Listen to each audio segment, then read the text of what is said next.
The 2 Cent Report! And good hello to all the people of the internet and countries that exist within the internet and outside the internet. This is the 2 Cent Report, presented by two people, if we can be called that. Me, 1 Cent Justin, aka LC Lupus, and I'm joined as per usual by my beautiful, gorgeous co-host person who will now introduce himself. Greetings! My name is 1 Cent Tristan and I form the other half of this particular person. Yes. Are we two halves of one person? We two halves of an opinion, 2 cents. Okay. You know? Okay. Yes, No, the opinion is the... That's okay. I'll allow it.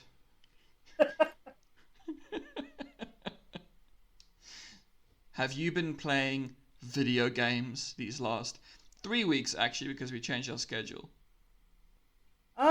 Yes, I have. I have, actually. I've been, keeping myself occupied. That is good. I have also, but I just replayed an old game because I wanted to do something with it. So I've been playing the first BioShock again, and I've now finished it. So now I can move on with my life again. No. You weren't playing the first BioShock. I saw evidence as proven you were playing BioShock Remastered. It is not the first original BioShock. No, I'm not playing Remastered. I specifically installed the original. That's not what Discord says. Discord says you were playing the remastered version. Well, if I look here at Unplayed... Oh, fuck. Okay, I don't even know where the fuck I put my shit. Did I put it under finished? God, I don't know anymore. Or is it under uninterested? Okay. Maybe they replaced it because oh, there it is. No, BioShock Remastered. I haven't installed it. I don't know. Maybe Discord's just super confused. Yeah, because basically it said, I was like, okay, maybe I should do the remastered, and then it was like, cool, it'll be 20 gigs, and I was like, how big is the original? And it's like 3, and I was like, I'll do that one. I understand that. You have my support. Yeah, I'm not fucking using up all of my hard drive and my limited cap that I have on something unnecessary. I'm fine with older graphics. It doesn't matter. It really doesn't. Alright, so shall we kick off with the newsy bits? Sure. Let's do it. Let's hear what news there is to be discussed. Alright, so first things first, I thought, just because I have always found this really, really funny, so Stephen Wilhite, I don't know how to pronounce his name, he's the guy that created the GIF as a file format, and he recently passed away.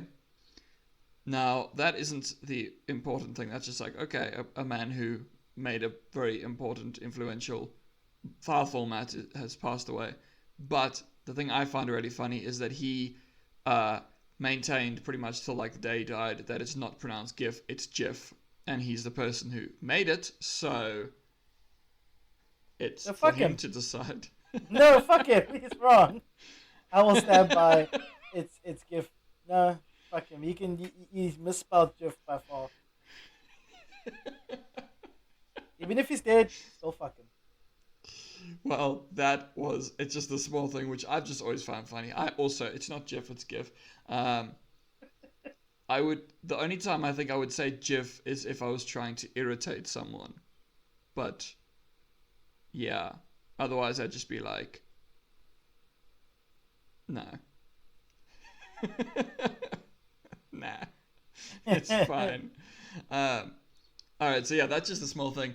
It's over and done with. The next thing is that CD Projekt Red has now officially announced there will be another Witcher game, which I think was always coming, even though, I mean, it ended quite conclusively.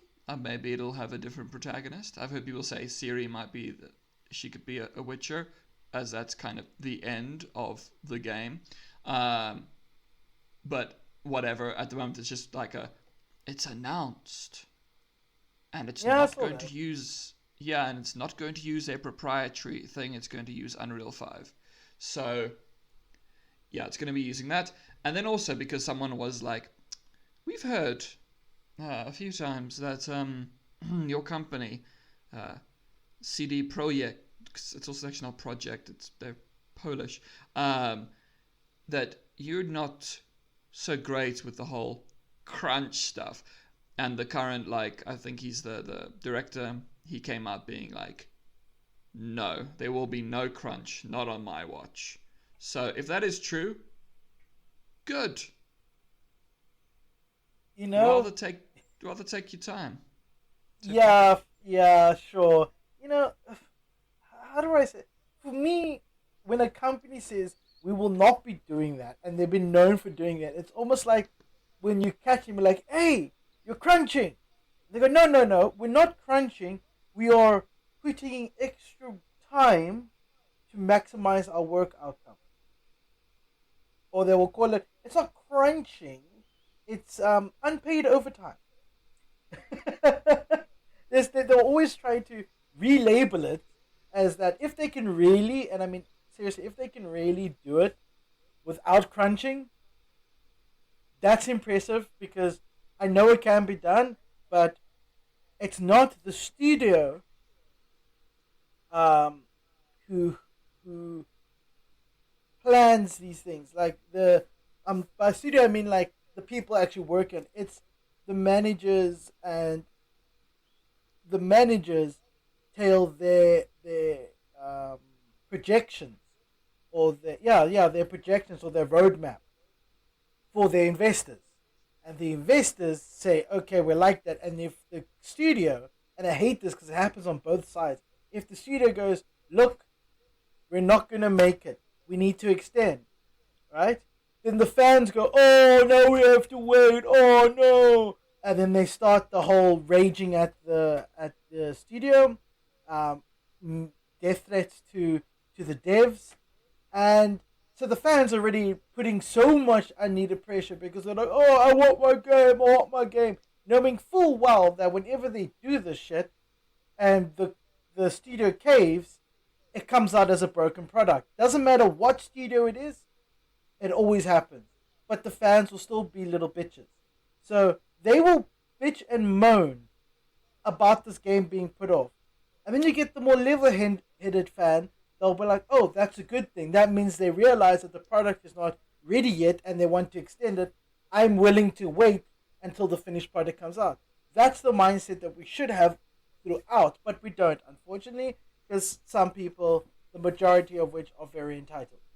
So that's already what the studio is dealing with from the customer side.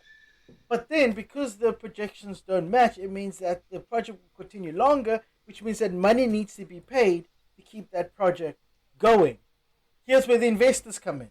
The investors go, but you said it would be done by this. But you said. You said that it'll be done here. Your predictions, your roadmap said it'll be done. Why are we on thing? What's going on? Are you guys fucking up? What's going wrong? And they put pressure to find out why it's not there. And they put pressure on whether or not they will finance the continuation of the game. Both sides' pressure put the studio in such a situation where management has no clue how to counteract these, and eventually end up giving in. And when they give in, it means all that rage or negativity gets put on the developers, the artists, and the coders that are actually making the game, because the managers can't deal with the burdens on each individual, because now they have to work overtime to get it done in time, because the investors do not want to pay more to keep the project going, or the fan base is throwing a tantrum to the point which it actually is affecting the investors, because the investors are like, well, we're getting a bad name because this project isn't done. So So the fans put pressure on the investors put pressure on the company, the managers can't deal, so they fold, and then it all hits on the staff, and that's where crunch and abuse and all of that comes in. It's basically, you can even look at something that's not CDPR. Let's look at BioWare and Anthem. Everybody, when it came out, right, when the reports started coming out, it was bad management and managers not doing what they needed to do.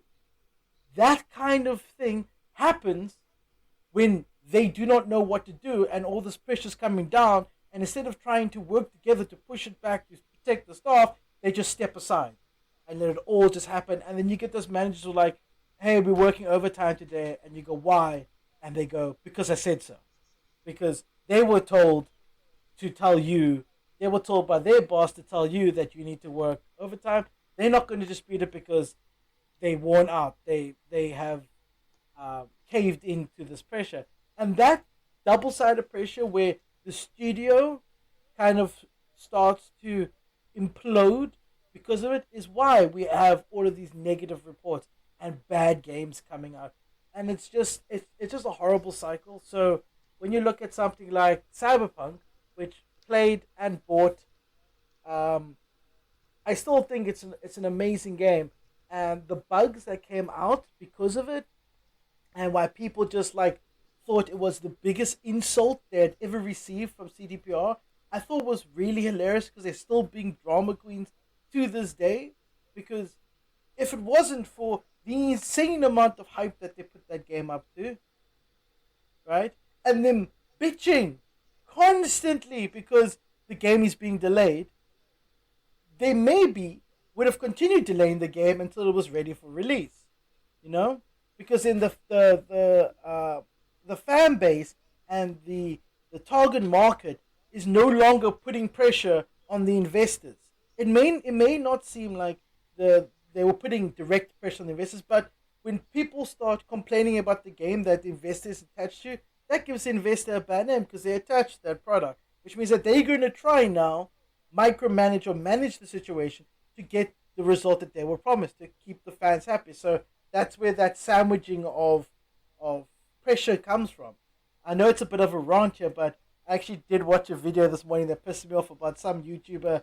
Still, like when he was talking about the latest Witcher announcement, and he was bitching about Cyberpunk, and I just don't understand how these people can just say that the companies at fault here, where they don't understand the dynamics of how it works. Because the people that are always affected are the staff. They're the ones that are blamed. They're the ones that get death threats, blah, blah, blah, blah.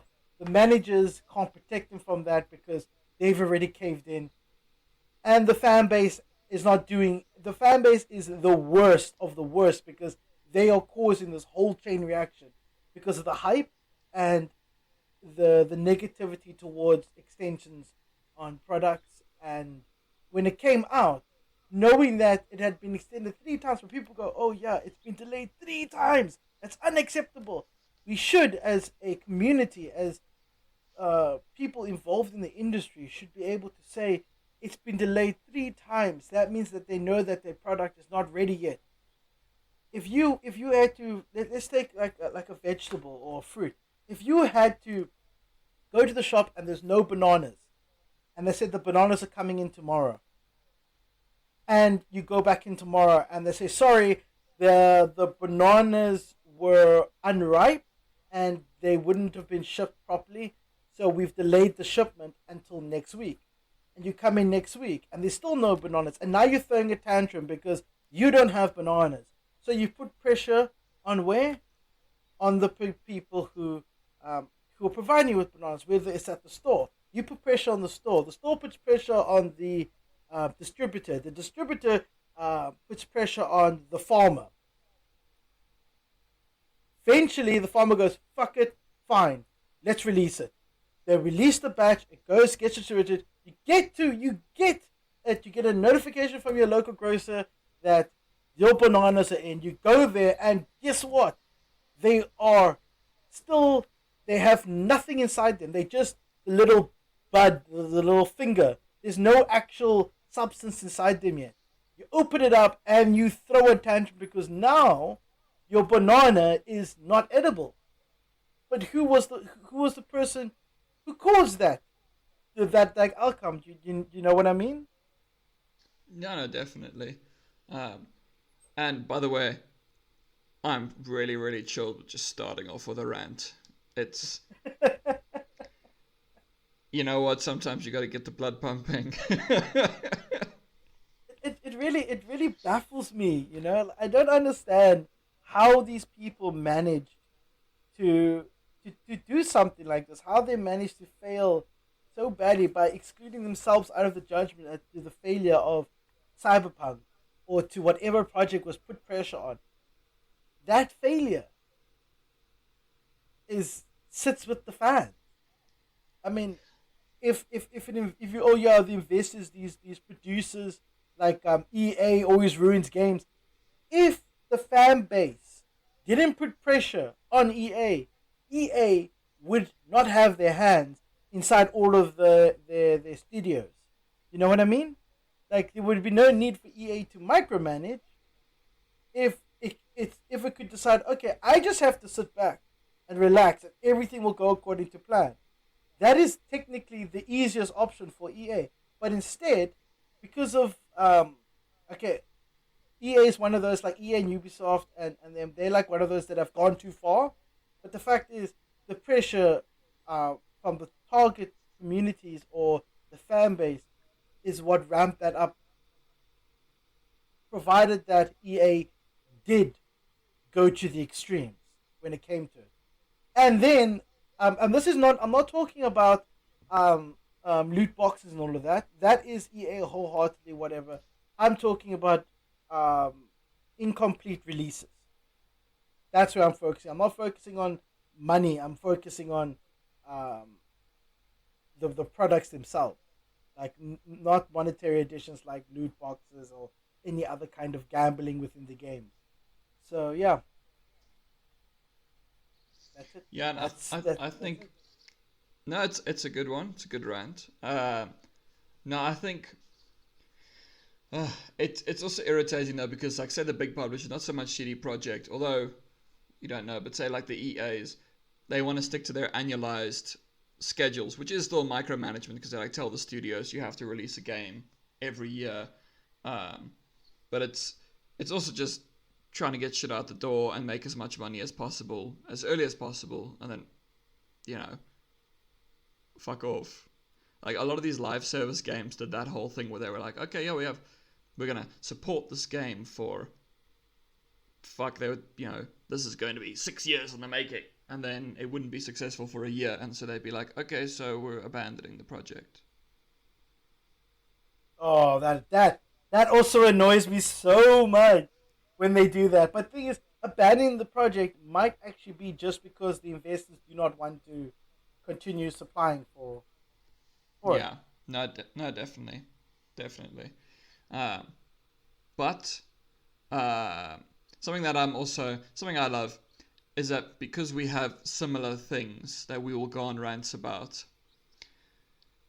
It's like you with basically this, me when I go on kind of rants about preservation or Alan Wake. Um, we got our things. I've also decided now, by the way, I'm going to make a video about Alan Wake to get my anger out because this isn't healthy. You really don't like Alan Wake that much.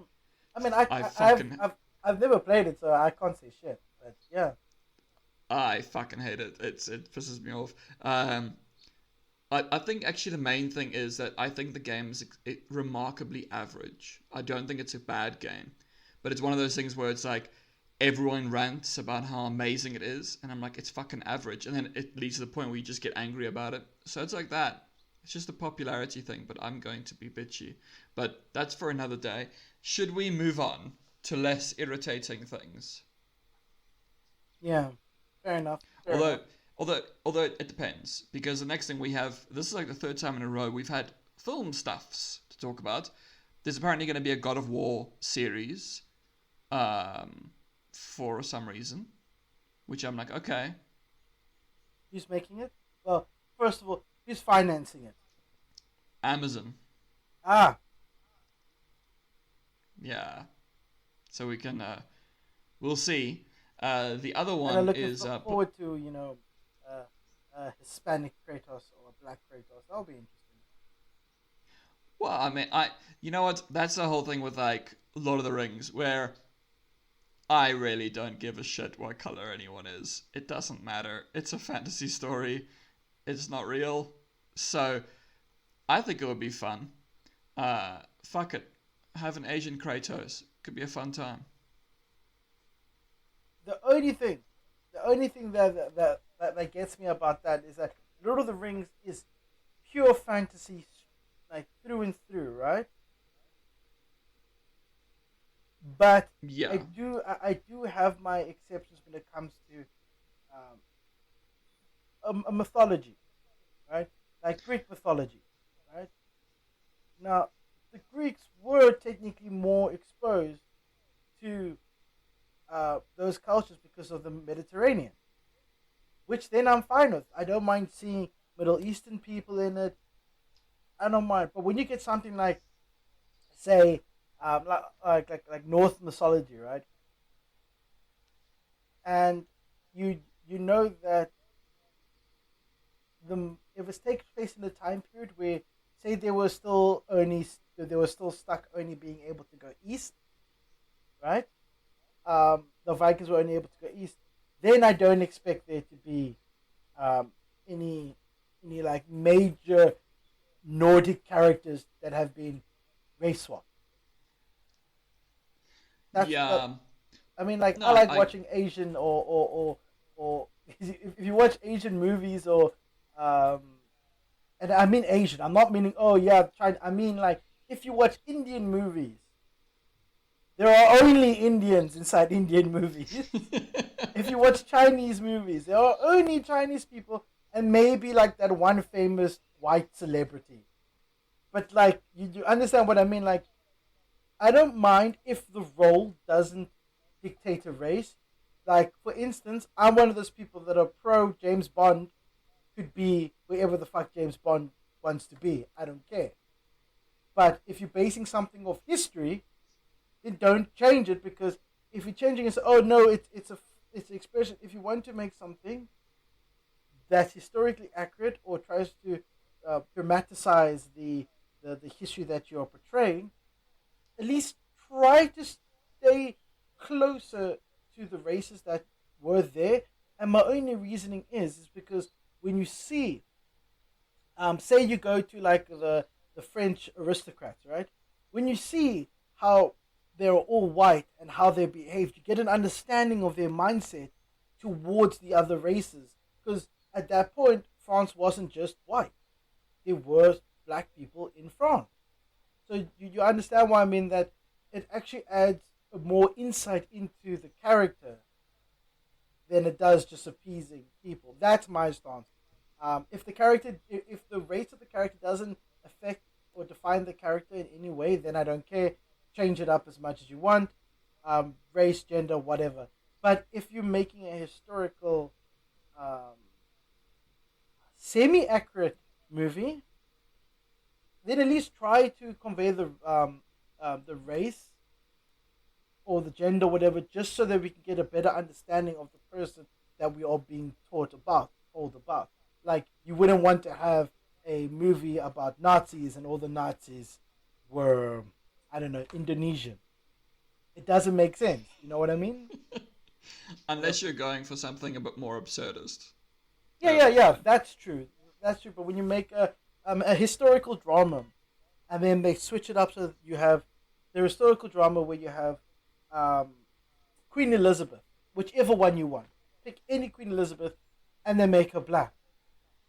You understand why I'm like, okay, I don't see why you want to change the gender because the whole thing about the British royalty was they were white and it actually was a big part of who they were. They were blue bloods, they were white, they were the way they treated other people. I mean, it would be kind of weird if you want to show off the more um, inappropriate side, like how racist they were, and then the main actor is black. You're just like, hmm. this person is being very racist, but I don't know why. Besides the fact that history Yeah, tells us that they were racist. yeah. I think it really depends on what kind of story you're trying to tell. Because if you are going very realistic, I'm like, yeah, you should probably leave races as they are. But if you're going somewhat fuckery around, then eh, you do you, boo. But it's where you turn like history into fantasy. Yeah. No, no, exactly. Like, if that's what they're going for, then don't try to list it as historically accurate. Then I'm fine. Then you're just basically using a story that you found in history and turning it into a drama or whatever. That's fine. Yeah, Um, but going back to the Kratos series, the reason why I think it would be funny to see a black or Hispanic or um, many variants of Asian in in there is because Kratos is such a clean slate. I mean, he's barely got enough personality to make it through, and you could really put anybody in that situation. But I'm pretty sure that the person that they get for Kratos has to meet some physical requirements. Like they have to be pretty beefy, right? And I look forward to seeing if they do change the race, who they pick, why they pick them, and then go with it. I mean, like, I'm not too sure about the latest God of War release, but I do know that the older ones, the 1, 2, and 3, they were pretty they were pretty good games to play. I don't know if they were good games to watch. yeah. I think the latest one is much more cinematic, but also if it's because it does depend on what this if it adapts the original or the current one. Because in the original, actually, part of there's a narrative reason why his skin is so white. Um, I mean, Greek people are not that white. He's the color of ash. It's a narrative aspect of the story. There's a reason he's that color. He was cursed by the gods to be white, basically. But he's also always been voiced by a black guy. Yeah, So yeah, so it would be quite interesting getting got to find someone who can do the voice. Idris Elba just needs to shave his If you head. know what, He you know just if needs you to could shave his head. That's it. if they just made like an animated series, they could keep the same voice actor because they're like really good voice actors. Just do that. It's fine. Yeah, like that's also another thing. It's like people are like, oh, I would love to see a live action version of Archer, and I'm like, hell no. Part of Archer's No, charm is his voice, and the guy that voiced yes, him is like, not no, doesn't look like he's Archer at no, all. no, he But does that not. voice is so iconic. You can't. It's like I mean like how does it? Games need to take notice of Arcane and go animated if they want to make series, because then it's so much more. You can bend reality a bit more. I mean, like the Yeah, Witcher series is great because they put it back into reality and then added magic, whereas like for instance the Warcraft movie, why did they have to have high live action? Most of it was CGI anyway, so why everything else was CGI except for like the humans, the horses, and then the people wearing makeup for the elves and the dwarves. That was I think I yeah. think I think it was mostly so they could have what's your name? Sexy Vikings guy, Travis Fimmel, the guy who was Star power. yeah, he's Ragnar in Vikings, and he was someone in Warcraft. Maybe they were like, no, we need to have, we can't make it animated because we got Sexy Boy, and his voice isn't particularly like distinct. His face is though, so Yeah, I get it. I get it. Like they really wanted that star power to move it. Um, he wasn't just someone in Warcraft. But I'm gonna leave that because you know you're a normie. I get it. Times are tough. So I will leave that as an exception. However, I kind of feel that the way people make games in the past is like you make a game and then they go, you know what would be really cool to make a live action of this game. And you're like, why has nobody realized that maybe instead of going from game to live action, you should go from game to animation because the transitions are a whole lot smoother. You don't have to get actors who fit the roles. You just have to get. You could use the same voice actors that's from the game.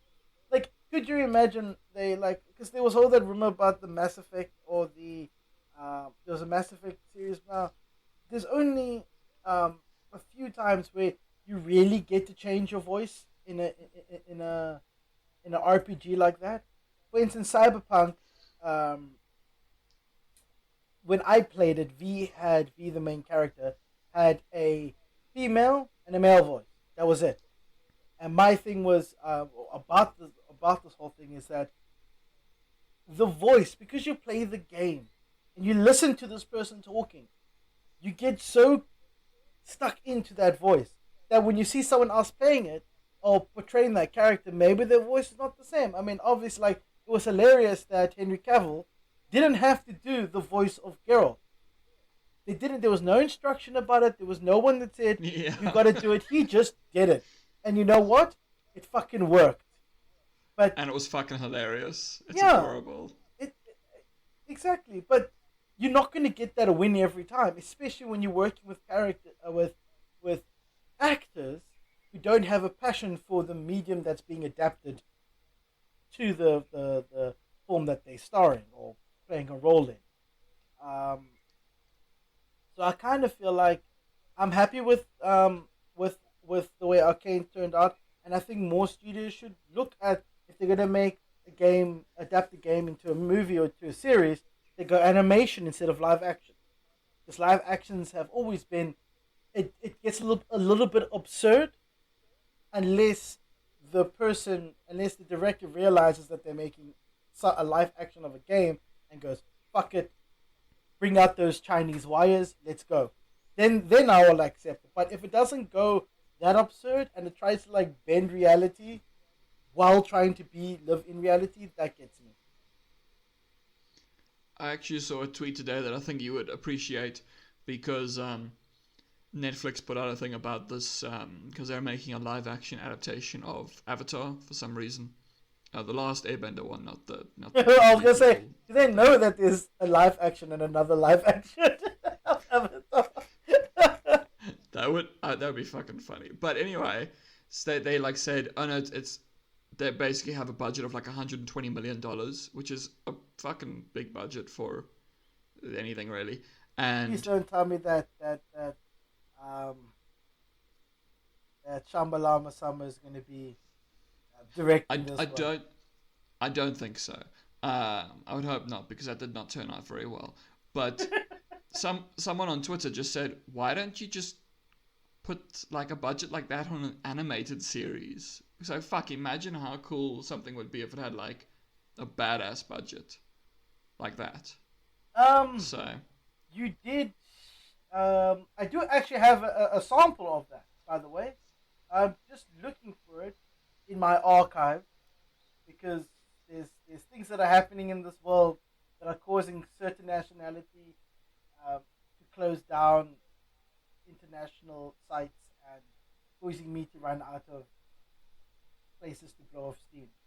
So, to be vague enough, my favorite meme site is closing down because they happen to be located in the northern hemisphere between Europe and East Asia, but more north.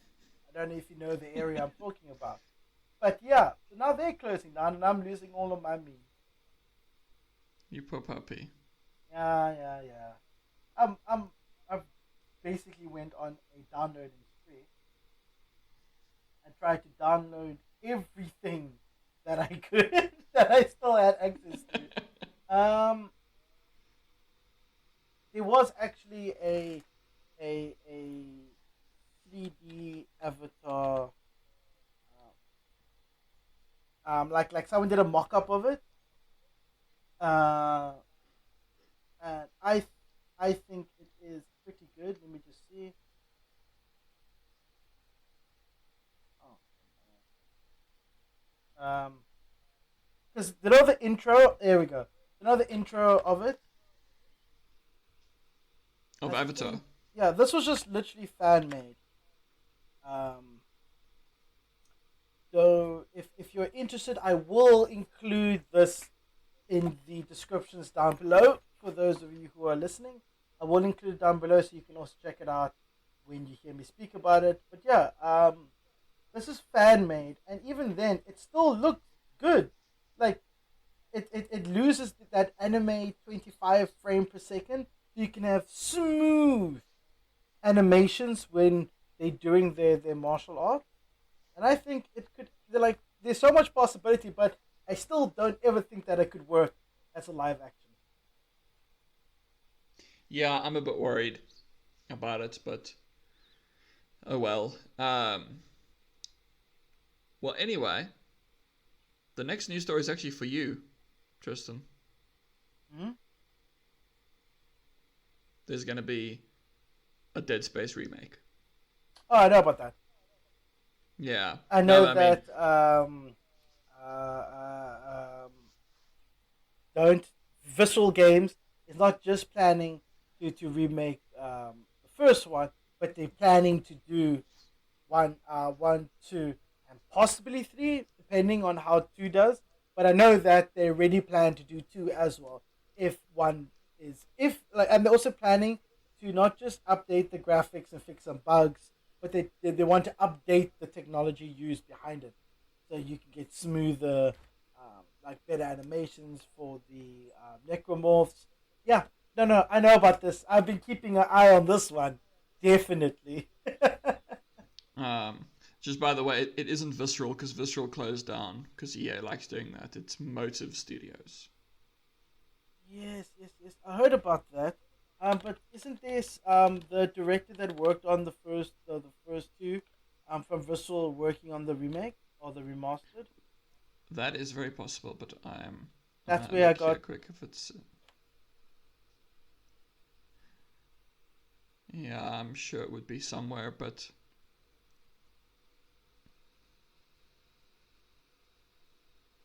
Yeah, but I am yeah, still yeah. excited for it. I am still super excited for it. I can't wait for it to come out. Yeah, I just have to wait and see. I enjoyed the first one. But the funny thing is, I enjoyed the first one, but I could only enjoy it. I didn't enjoy it when it came out. I only enjoyed it a few years later when I was old enough and brave enough to actually play through it. Because when it first came out, I watched my brother play it, and it was like heart stopping. And then when I played it and I watched him, I picked up some of the things, and there were some really scary moments that I could prepare myself for. And I went through it, and then without even watching anybody, I just jumped straight into number two and enjoyed it. And then, and then number three came out. Yeah, I seem to be like an anomaly here because I enjoyed it, but I had no interest in playing another one. But that's just me. Um, if other people enjoy it, go for it. This doesn't make me angry like Alan Wake. Yeah, but the thing is, it's not. It's just not. It's not for me. The memory stained. I enjoyed playing it, and I enjoyed the co-op feature. That sigh was just because when you get to the end, the game is so unfinished, and like you start off strong, and then and then as you go by, the bugs start creeping in, and eventually, at the end of the game, it's like this barren. It's like they didn't even bother to finish off the end area. It was just black with red lighting and dust, like mist effect, and like it's that put me off. Is that it was I knew that it was not going to be scary now that you got a co-op companion, which I was okay with because I still got to play the mechanics and the the Mark Homeworld and all of that coming out, and I enjoyed that. But the more you played it, the more the bugs started showing for me at least, and I owned it on Origin when I first played it. I didn't play a crack or anything. I played it straight from Origin because and I played it after. I played it quite late because I played it after I bought Mass Effect Andromeda, which again isn't as buggy on Origin as everybody claims it to be. But I've got a suspicion that those fuckers are playing it cracked because I wanted to see, so I installed the cracked version, and it is buggy as fuck. And then I downloaded my Origin version, and it was smooth. There were some bugs, obviously, but it wasn't like crash your game, stop everything bug. But back to it. So then after that, I played Mass Effect 3 and enjoyed it. But like to see these bugs crop up, like sometimes a door didn't open for me, or my guy would get stuck on a ladder, or an event just didn't trigger, and I get so frustrated because I didn't understand why this was that. Was it because I was playing with the AI? So I tried co-oping it, and then some of the bugs still reoccurred. Like sometimes a door didn't open, or an action didn't. You could see it being activated, like when you press the use button, and you could see it responding to it, but it doesn't open, or it doesn't do the thing, or your guy doesn't stand in front of a workbench. Like I would activate the workbench, and then my guy would just stand there, and I wouldn't actually go in front of the workbench and start working on my gun. So it was that, and it got worse until the end, where even the level design showed the lack of effort put in at the end of it. And that's why I'm upset about it. It's because it's like I was used to this pure gaming experience from start to finish, and now it's just it like fell down the hill and killed itself. I think maybe something that happened as well, because they haven't exhibited like any interest in Dead Space since 3 came out, and I think that EA was like, this Resident Evil 7 and 8 are doing really well. We own a horror franchise that we fucking butchered, and people like that game. Let's get in on this whole horror thing. So, maybe that's what they decided to do. Maybe, but either way, I'm not happy with how they did it. Well, I hope it turns out great, because I don't know if I'll play it, because I'm not like a fan of Dead Space, but I would like it to be really good because I know lots of people who really, really like it, and I would like them to enjoy it. So, hopefully it's great. But yeah. So, Okay. good sir, are you ready for Acquisition Corner? Acquisition corner. It's acquisition. Sorry, guys, that's our new intro. But yes, I am ready. Yeah, it was. So, anyway, first we have a name we don't often see actually really much cropping up in games anymore, even though they're probably one of the most famous names in early gaming. Atari is back. I mean, actually, Atari's been around for a while, but they're like an empty husk of themselves. They used to be. They're mostly just a conglomerate. But anyway, they bought MobyGames, which is basically just like a game database service. Like you can look up games, and it has stuff about games, like who made it, and etc. etc. So that's it's a small acquisition, 1.5 million, which, I mean, if I had 1.5 million, I think I might be set for life. But in terms of acquisitions, that's a very, very small number. The next one is actually one that like we were kind of literally just talking about. And I was quite surprised by this as well, because I was like, oh, I thought you would have already owned it. But anyway, Riot Games is now officially investing, not actually buying, but investing heavily in Fortiche, if that's how it's pronounced, the animation studio that made Arcane. So they're like, okay, you guys were good, so we're gonna keep you around and like invest more in you. So that's good. It's nice to see people who made really, because like fuck, Arcane was really fucking good. It made me give a shit about League of Legends, which like that was. Still not gonna play it, but you know, still, kudos. So yeah, that's just nice. And Tristan, who's our big friend who always comes up when we do acquisitions? Tencent? Yep, so Tencent is back. Fuck me, I got it right. and they've bought up a majority stake in Tequila Works. Now, I actually really like Tequila Works. They made the Sexy Brutale, and they also made Rhyme, which I haven't played, but I've been meaning to play. So yeah, it's just an indie. They're not exactly, you know. But I see also here they're currently working on a League of Legends like spin-off game. So that makes sense why they're being bought by Tencent, because like Tencent owns Riot Games. So yeah. The next one we have though is Tripledot Studios, who I was like, I don't fucking know who this is, but it's a mobile game company, and they bought up another mobile game company called Live Play Mobile. So cool. That was fun. And it seems that this company, which we've like never heard of because we don't play these games, is worth $1.4 billion. So I am constantly surprised by, you know, we shouldn't be though. It's kind of like how if you actually know the games industry, you know that the games that actually make the most money are those fucking annualized sports games like Madden and FIFA. They're actually, and Football Manager, they are like always in the top 10 bestsellers every single year. And yet we act as if they don't mean anything, but they do. They're very, very fucking big in this industry. But they're also very specific.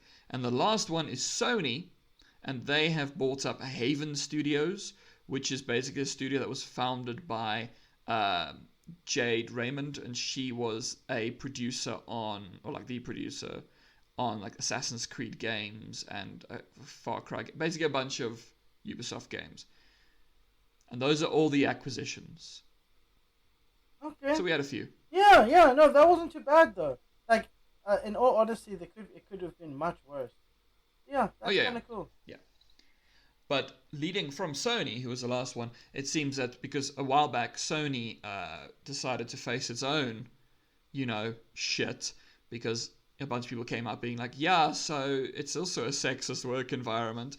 And now 8 women have joined together in a class action lawsuit against them based on sexual discrimination. So that is your usual game industry stuff. Sexism. It's always fun. Honestly, it needs to be done.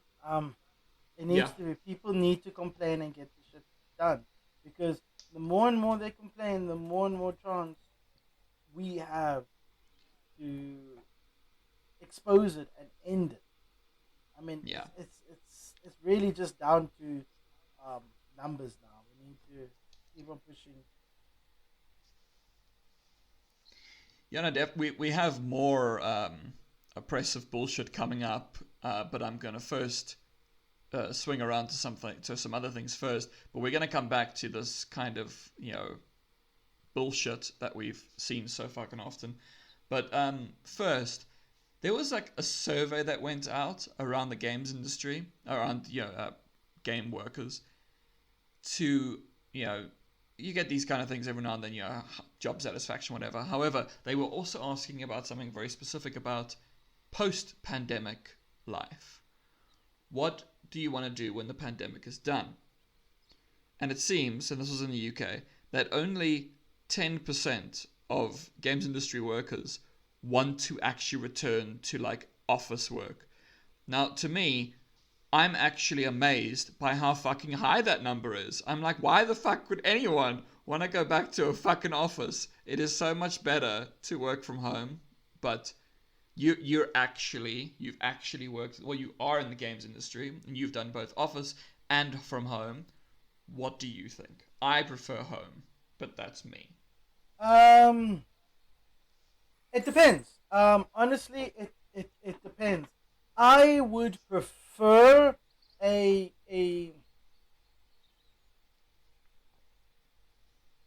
shit. It depends. Right now I'm currently working flexible hours, working from home.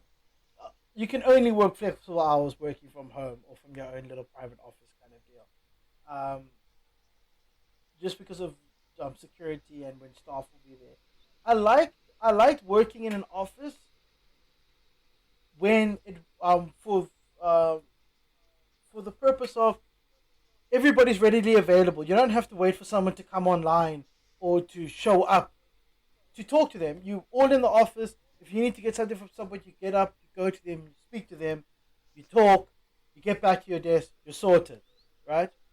Um, that is the only pro that I have for office because working from home is so much easier. It's so much better. Sometimes I don't even have to get dressed in order to get to work. You understand? Like I don't have to leave the house.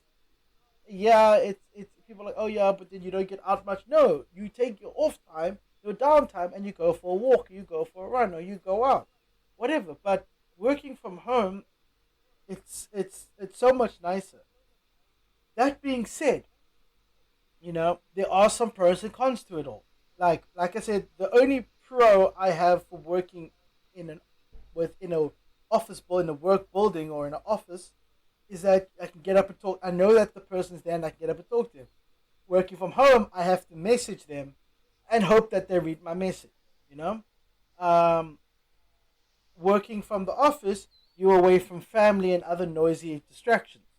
Hopefully, like I know some offices, the staff can be quite rowdy, or there's construction or something happening in the block next to them, whatever.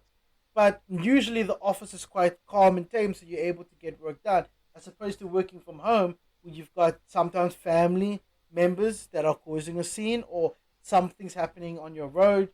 That's a con from working from home, but that can be solved by having your own room or your own little office space. Then that whole exposure issue doesn't matter. And then, like I said, the only con is that I have to message someone and hope that they are either on the same. Because I have a problem because a lot of the people I work with are on different time zones.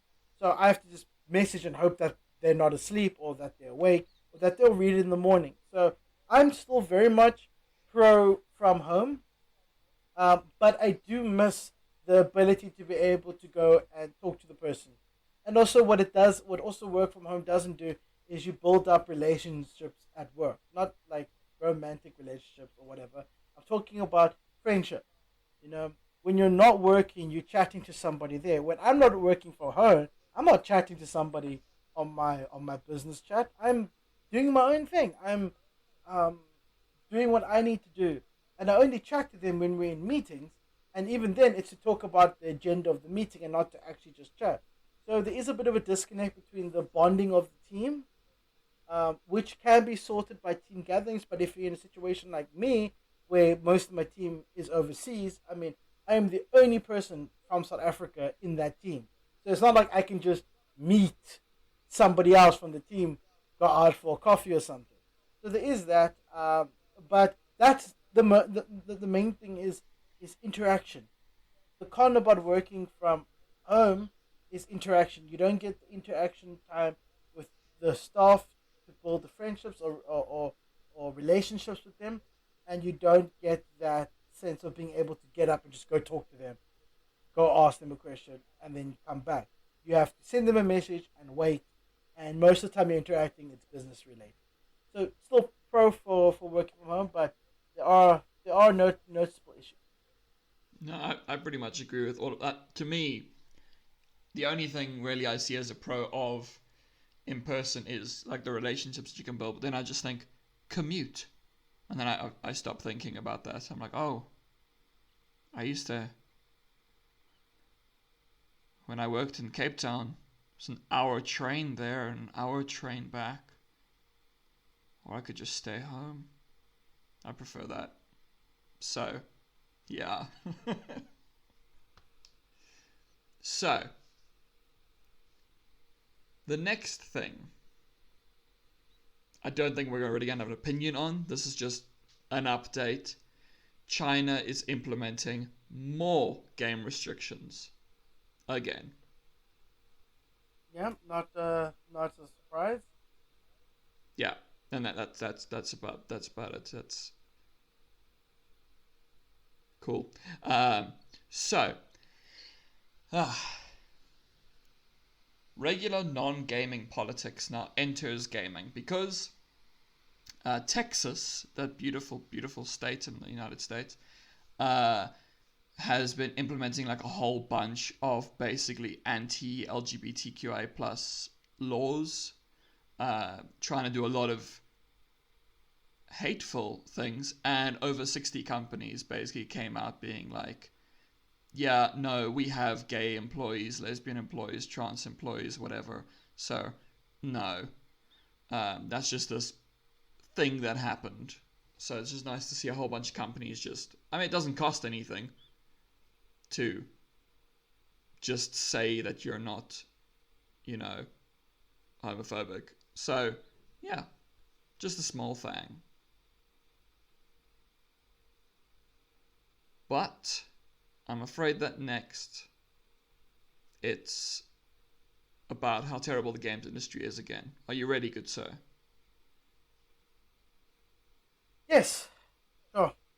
I can handle a little bit more negativity. Let's go. All right, a little bit more negativity. So, Moon Studios, they're the company that made Ori in the Blind Forest, and the new one, Will of the Wisps. Mm-hmm. So it seems that the company has been labeled as oppressive by a lot of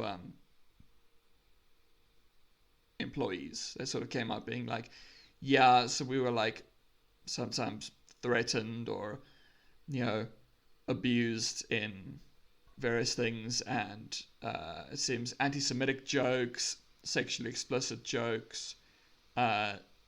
Someone was like threatened with death, I think, as a joke, but still. So yeah, not great, and like lots of employees came up being like, yeah, no, fuck these fucking people, these managers, they're assholes. So yeah, racism, sexism, and bullying, pretty much, which is always great. But that's Moon Studios. But then People Make Games. So that's a YouTube channel. If you remember from a while back, we were speaking about Roblox and like a YouTube channel that did like a bunch of investigative journalism. Well, they're doing the same thing here, but now they went after a bunch of indies who are abusive assholes, and pretty much all of them are connected, and they're all about how the leader is a piece of shit. So Mountains, which is the company that made Florence, which was like an indie darling a while back, the owner is a piece of shit. Then there was Fullbright Games, which made Gone Home and Tacoma, but that's actually a bit of an older story. The founder's like also a piece of shit, but like one of the problems was they couldn't get rid of them because these aren't publicly traded companies. They're owned by the people in charge, so it's difficult to get rid of them. And the last one was Funonema. They made Wattam, which I've known the name, but I've never actually played it. But the thing that connects all of these, because they're all about how the people in charge, like the owner, is a piece of shit, but they're all published by Annapurna, which is like, it's kind of like a Devolver Digital. They mostly focus on indie games. And basically, when these people came to them, they were like, listen, the owners of these companies that we work for, whose games you publish, they're pieces of shit. We'd like you to do something about it. And basically, Annapurna did fuck all. So, yeah, that is great. And there is one final one before we move on to our old friend ABK, because they've been in every single episode for like a year.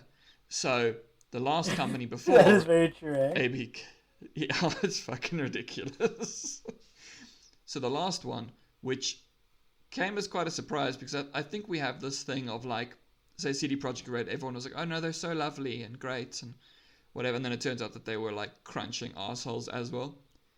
And I think no one expected this, but I also don't know why, because I know Japan tends to have kind of a shitty, they have like a really shitty corporate culture in many ways. It's very much about overworking yourself to death. And From Software, company that gave us Dark Souls and everything. So seems that they engage in underpaying, overworking, and sexism. So cool. And those are all the non-Activision Blizzard stories.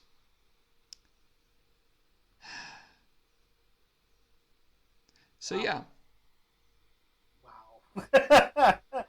That's really all you can say, right? It's just like, wow. Because it really is just, it's plain as day. It's completely, it's almost gotten to the point that they've become completely transparent about the way they behave. Like, we're really in the shit, so why bother even hiding it anymore? Let's just, whatever comes out, comes out. It's fine. Still getting paid kind of deal.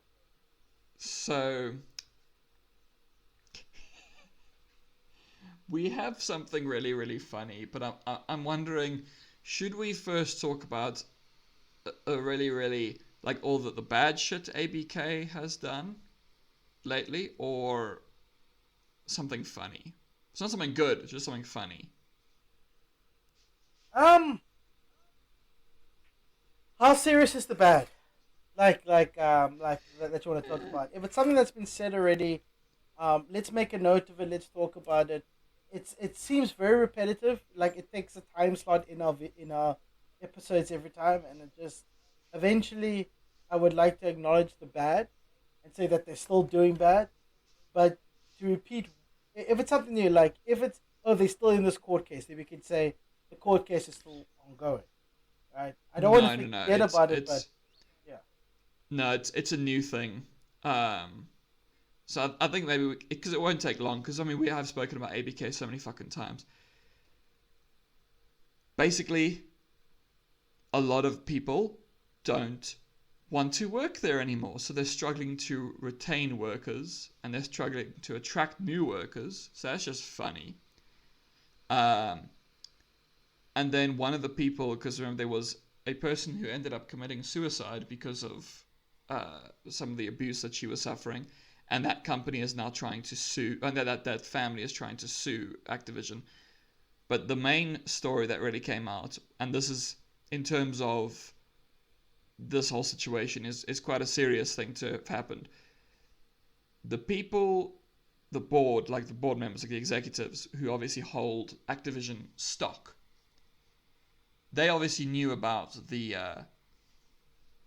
merger, about the acquisition, the Microsoft acquisition, beforehand. Now, it is illegal to do this, but they engaged in insider trading to try and make extra money. So that is not great, especially for this lawsuit, because it's like, oh look, you people are also pieces of shit trying to make some money. They're always trying to make some money. There was like insider trading is rich people's. It's the main thing that rich people get caught out for. Yeah, pretty much. They don't really get like there was. I know it's a bit off topic, but I was watching a video today about who really made money off the results of the end of the Afghan war, and apparently there are senators who own stocks in these companies that make weapons and stuff for the American army. Oh yes. It was. I was just laughing, like the insider trading going on there was crazy. But yeah, no, like rich people love to do this. They love to predict something and then earn more money off of it with this insider trading. And when they get caught, that's the only thing we can really catch them on. Everything else is like, oh, but like what one of the more pressing matters is like that whole Epstein Island thing, and yet none of the proven clients have been arrested. Like none of them. It's only that one guy. They're politically connected. They're not gonna. Nothing's gonna happen to them. They'll be fine. Oh, don't you love our world? No. Don't you love it? No. I know it's just pure misery, but oh well. Well, I mean, like, yeah. Also, before I continue, I should probably just say, for in case this shows up on the audio and I can't get rid of it, the entire day there's been someone here with a lawnmower, and I think he left. I thought he left, and now I hear a lawnmower again. So, just in case. Are you sure it's a lawnmower? Do you smell toast? I know it was a lawnmower because I fucking let him in, but but I thought he left. But now I hear it in the distance, and I'm like, oh fuck, are you really? Are you coming back? It's fine. It doesn't matter. Anyway, now for the funny story. Now I'm gonna actually read like a lengthy quote because it's just fucking funny. So, the police, not the people that shoot unarmed civilians. I'm talking about the band. Yes. Okay. Good. So the police, their drummer, Stuart Copeland. Now he is quite cool. Like he's also actually worked in games. Like he did the soundtracks for the original Spyro games. Oh, and that's nice. Yeah, so he's also done other things. However, he recently did an interview at Vulture and told a very interesting story. I'm going to read the whole quote. It's not too long, but it's not very short. So, my kids go to a private school on the west side of Los Angeles, and they have annual gala events and fundraisers. The parents donate something like 2 weeks in a Swiss chalet or something like that. And I'm the cheapskate, so I say drum lessons by Stuart Copeland. At some point, a dad brings his kid over, and the kid could care less, but the dad's fanboying about the police. Basically, I tell the dad stories and show the kids how to hold the sticks. But one year, a dad comes over with no kid. He wants a drum lesson. It's a pretty expensive school. He must have achieved something in life. I show him a few things on the drums. I'm gently trying to find out, are you a musician? You play in a band? But he sees my Spyro frame, which says triple platinum. He says, oh, Spyro, do you enjoy those games? I said, yeah, I'm actually thinking of taking Spyro and orchestrating it and turning it into an orchestral piece. I just have to find the guy who now owns the copyright. And he responded, I can help you with that. I own them. I'm the CEO of Activision. Oh, now shit! That you mention it, now that you mention it, we ought to reissue the game. So 2 years later, they reissued it. They rebuilt it from the ground up, and that was obviously the fucking the remake that was so well done. And that is a fucking story. That what those are the times where I always say what are the actual chances? I also, you know what? Bobby's just a fucking weird dude. Like, I like that he had been sitting on this fucking IP for Spyro, one of the most beloved original PlayStation mascots of all time.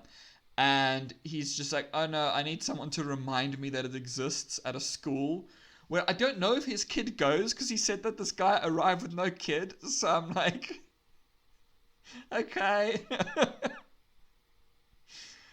Oh, so that's just funny. But yeah, anyway, we're actually on to our last story, but it's kind of a, bunch of stories connected to one, but you also briefly alluded to it earlier, very, very slyly. I could hardly tell what you were actually talking about. But anyway, Ukraine. So basically, I've actually like separated these in my notes to be like, okay, yeah, these are all about Ukraine, but they're all slightly different to each other. So the studio that made this War of Mine, John Romero, the guy who won't let go of the fact that he made Doom in the 90s, Sega and Tecmo Koei, and also Epic, all basically raised funds and pledged support and stuff for Ukraine. Then a couple of things. The Stalker 2 devs, who are obviously based in Ukraine, have had to put the game on hold because, you know, there's a war going on. Yeah. So, yeah. Also, and this one I just find funny because I'm like, okay, Nintendo is delaying the release of Advance Wars. They're making like a new Advance Wars because of the invasion, which I find kind of funny because I'm just like, I was also yeah, kind of wanting to be an asshole and find that funny. Like the Stalker 2 devs putting it off. I'm like, no, get your ass into the field and get some proper references for your environments. But yeah, that would make me too much of an asshole. Yes, far too much.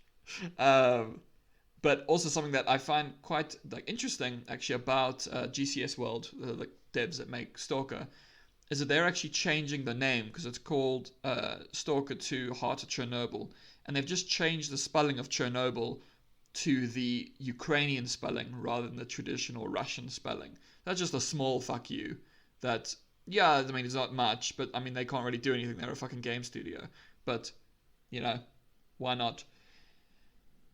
Then came the restrictions and the bannings. So the ESL, they're like one of these pro gaming leagues. They basically banned any organization, like any sponsors and stuff with ties to Russia. CD Projekt Red halted all sales in Russia and in Belarus because Belarus is allies with Russia. EA Sports is removing all the Russian teams from its FIFA series. Microsoft suspending all sale of products and services in Russia. EA is also suspending all sale and content sales in Russia and Belarus. Epic Games is also doing it, but it's keeping its communications tools online. I'm not too sure what its communication tools are, but if they have any of these messaging things, then that's probably a good thing to keep going because maybe people actually use that to communicate. Activision Blizzard and Epic halted sales. Twitch basically put sanctions on all the streamers that are from Russia so they can't stream. EA halts sales of Russian items in FIFA. Sony shuts down PlayStation Store operations in Russia. And then Rovio, Zynga, and Supercell suspend all operations in Russia and Belarus, and they're basically the big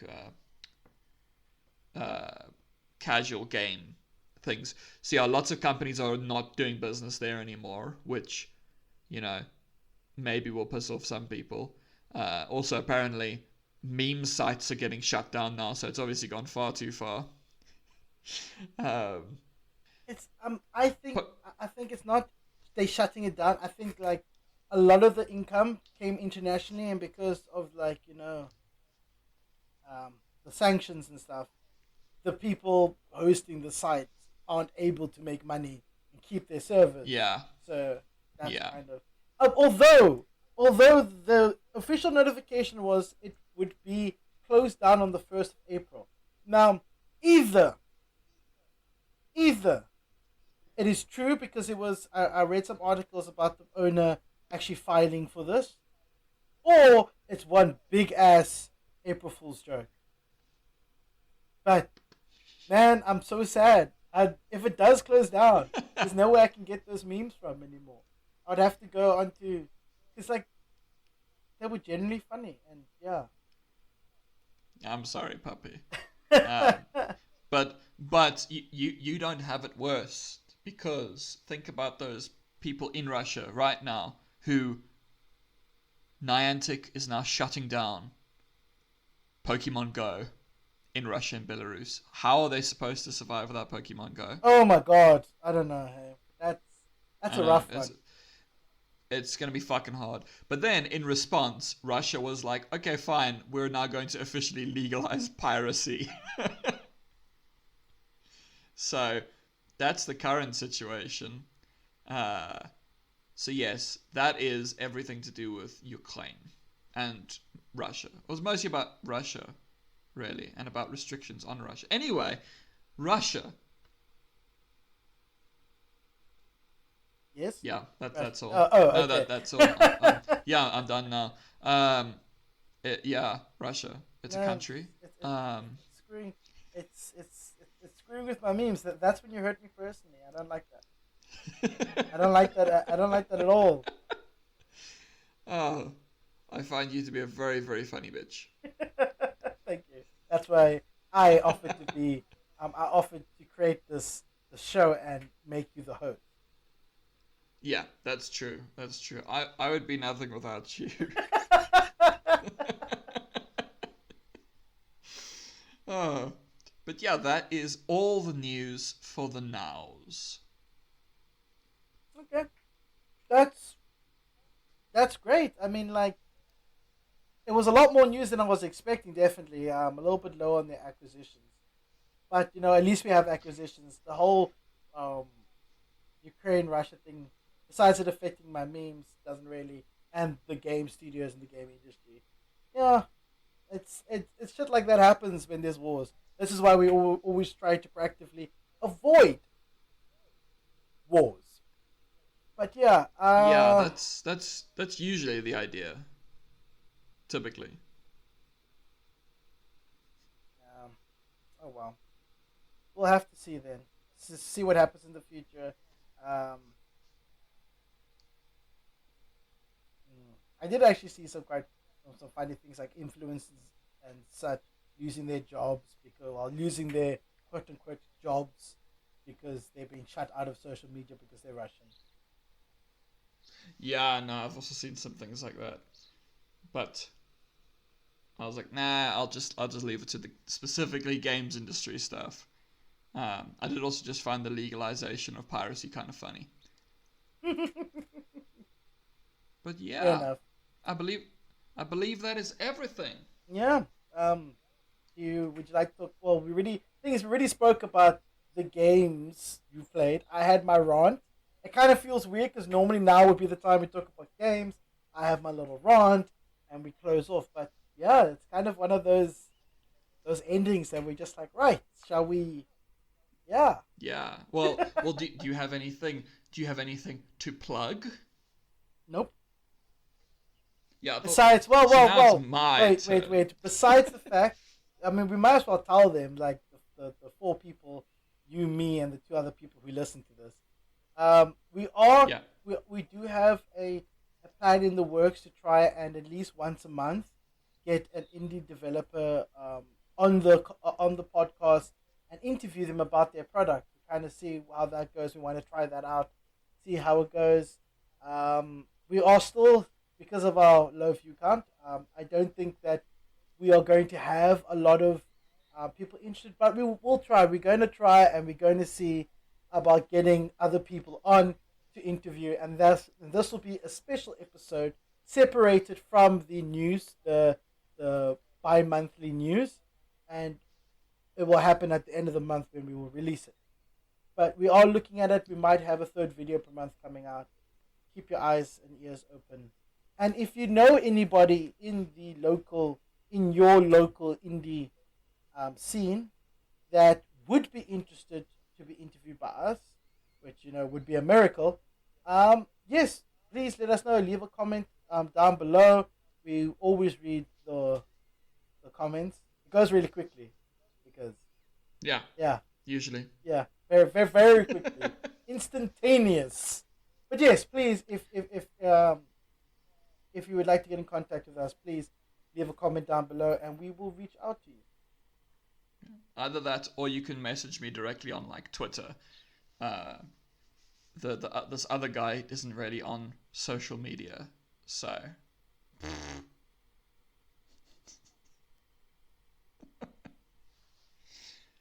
But yes,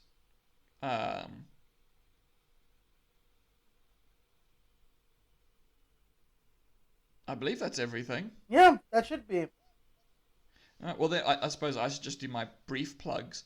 My educational literary theory series is coming to an end at the end of this month. I think it's going to come out on the 30th. Will be the last one. So it's the 5th one.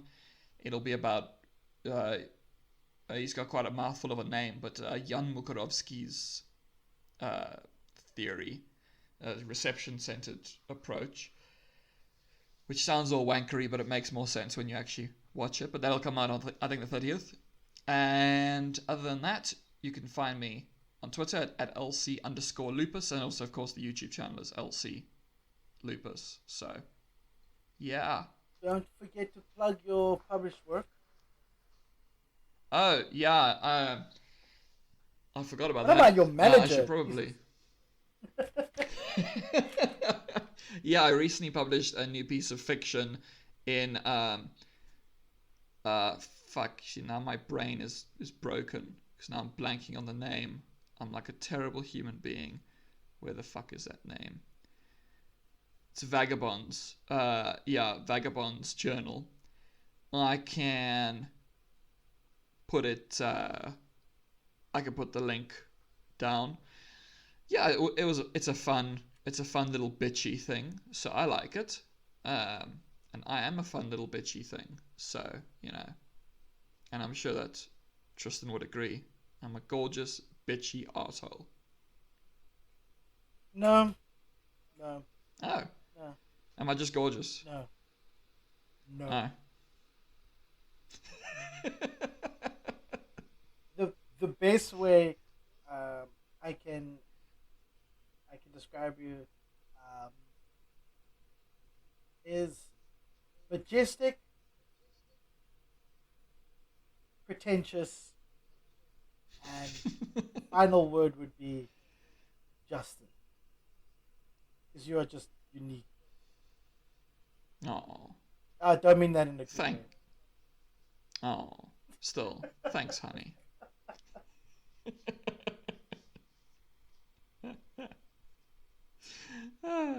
All right, well then I think that is everything for now.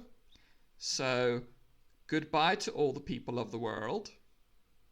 Take care and stay safe. If you have to. And, as per usual, I love you.